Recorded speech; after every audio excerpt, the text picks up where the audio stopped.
Olá, meus queridos, a graça e a paz do nosso Senhor Jesus Cristo.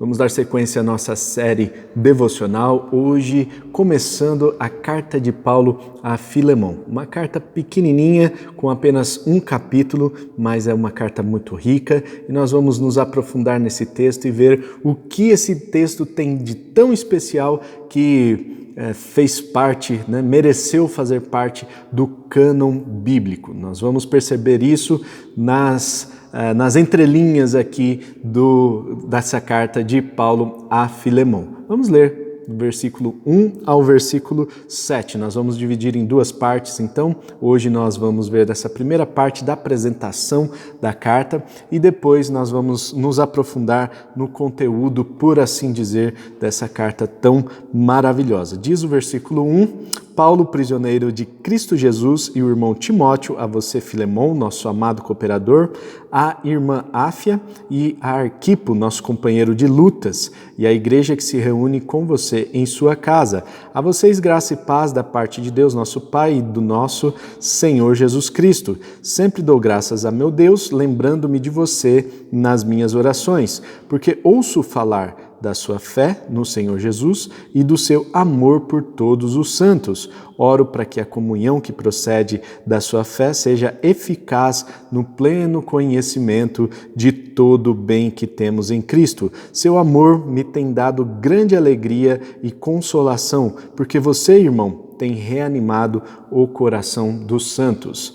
Quem veio a ser, então, este homem chamado Filemão? Seu nome significa aquele que ama, aquele que possui amor, aquele que tem amor. E olha só que interessante, nos versículos 4 até o versículo 7, nós vemos a palavra amor aparecendo aqui pelo menos duas vezes na versão em português e, portanto, fazendo aí um jogo de palavras entre Filemão, aquele que ama, e o amor por todos os santos, o amor que Filemão expressa por todas as pessoas. E isso é muito interessante. Filemão, então, era um senhor rico, dono de muitos escravos, e Paulo escreve essa carta a Filemão, muito provavelmente da sua primeira prisão lá em Roma, diretamente de Roma. Ele escreve, junto com essa carta de Filemão, ele escreve a carta aos Colossenses.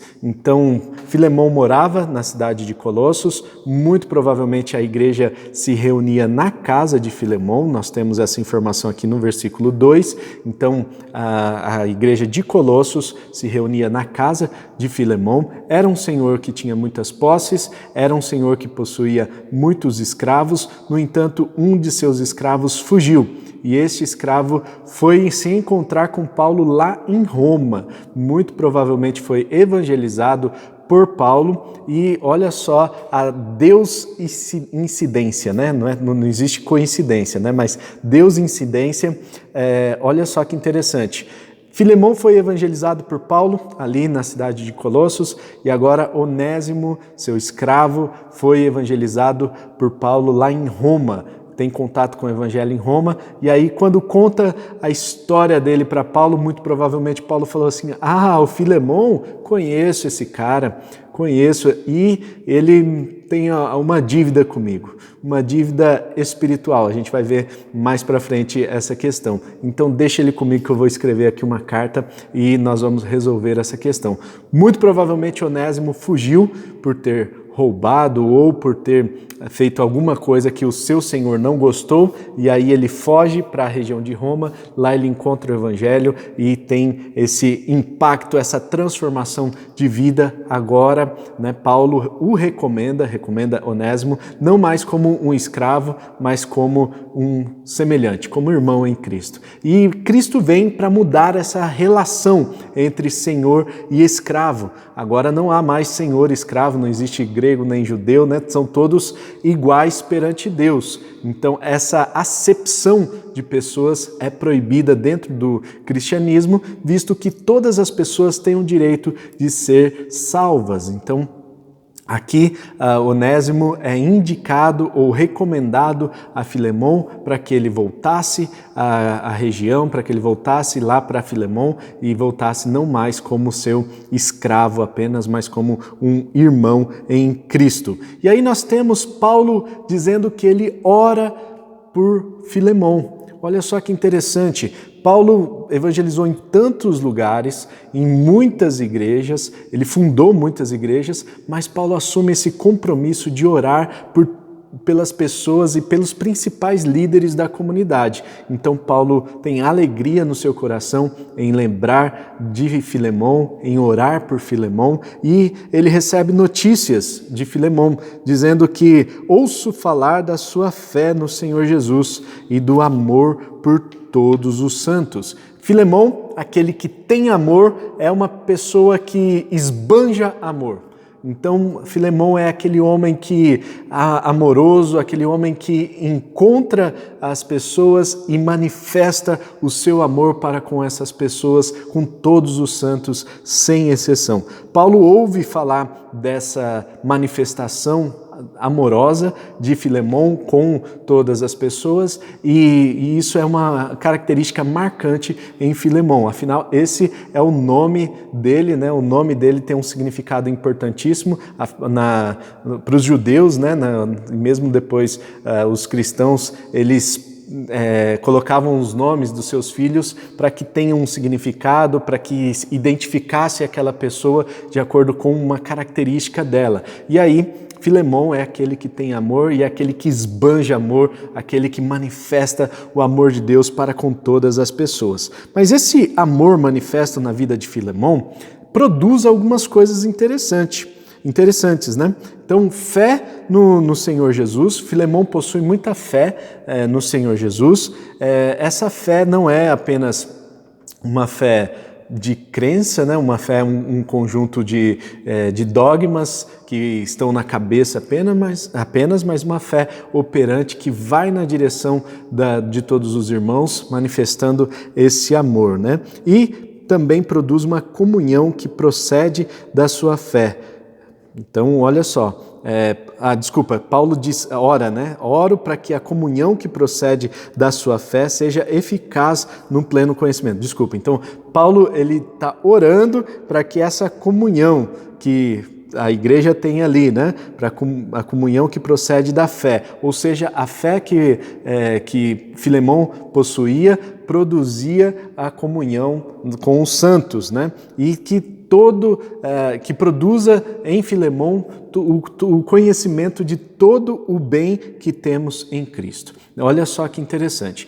Nós sabemos que temos as bênçãos de Deus nas regiões celestiais, mas nós precisamos não apenas conhecer, nós precisamos tomar posse dessas bênçãos, né, que Deus já nos abençoou, e nós precisamos, antes de tomar posse, nós precisamos conhecer todo esse bem, toda a nossa herança que temos em Deus, tá certo? Paulo incentiva, então, a Filemon, dizendo que ora para que essa comunhão que procede da sua fé seja eficaz no pleno conhecimento de todo o bem que temos em Cristo.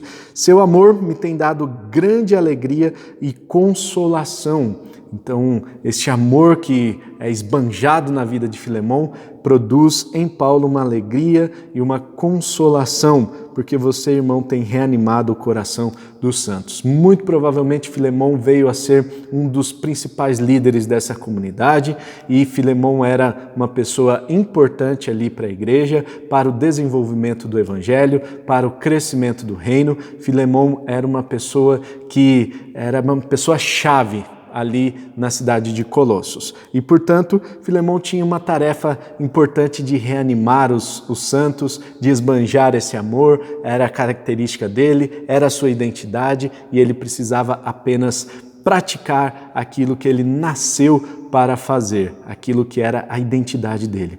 E aí eu pergunto para você, qual é a sua identidade? O que Deus tem para você? Qual é o propósito de Deus para a sua vida? Isso é muito interessante nós pararmos para pensar. Geralmente tem a ver com aquilo que a gente gosta, geralmente tem a ver com algumas características nossas E talvez não tenha muito a ver com os nossos nomes, afinal, essa cultura de um nome ter um significado importante segundo a característica de cada pessoa não foi adotada nos nossos tempos. No entanto, algumas características são manifestas nas nossas vidas e essas características têm a ver com a nossa identidade, têm a ver com quem nós somos e têm a ver com a nossa missão também, com aquele propósito que Deus nos chamou desde antes da fundação do mundo para que nós praticássemos, para que nós andássemos nele. E, portanto, é importante que nós pensemos nisso e coloquemos em prática no dia de hoje, que hoje você possa identificar qual é a sua identidade, qual é o seu propósito e esbanjar propósito na vida das outras pessoas. Que aquilo que você fizer venha realmente impactar a vida das pessoas ao seu redor e venha provocar a glória do Senhor sendo manifesta na sua vida e na vida das outras pessoas ao seu redor. Amém? Vamos orar? Pai Celestial, muito obrigado pelo dia de hoje, obrigado a Deus por essa carta de Filemon, carta a Filemon, obrigado a Deus porque nós podemos estudá-la e por meio do estudo dessa carta nós podemos nos aprofundar na sua palavra, podemos entender também qual era o seu propósito para a vida de Filemon, qual era a sua identidade confirmada na vida de Filemon e como ele exerceu aquilo que ele nasceu para fazer. Que o Senhor nos ensine hoje também a exercer a nossa liderança, exercer nosso propósito, a nossa missão de vida, a nossa identidade, que o Senhor confirme nos nossos corações e que o Senhor nos ajude a colocar em prática. Senhor, em nome de Jesus, que no dia de hoje nós tenhamos oportunidades para glorificar o Teu santo nome. É o que nós oramos em nome de Jesus. Amém e amém. Amém. Deus abençoe a você e a toda a sua família, você que nos assiste aqui pelo YouTube. E eu quero dizer que tem sido bênção esses devocionais, tem sido um período muito marcante para a minha vida, gravar vídeos aqui praticamente todos os dias e eu sei que esse vídeo pode abençoar algumas pessoas. Então compartilhe esse vídeo, vamos formar aqui um exército de pessoas que leem a palavra de Deus, que estudam a palavra de Deus, vamos nos aprofundar na palavra, vamos amar essa palavra, vamos desenvolver uma paixão muito grande por essa palavra e eu creio que nós vamos crescer muito juntos nessa caminhada. Amém? Deus abençoe, tamo junto, até o próximo vídeo e tchau!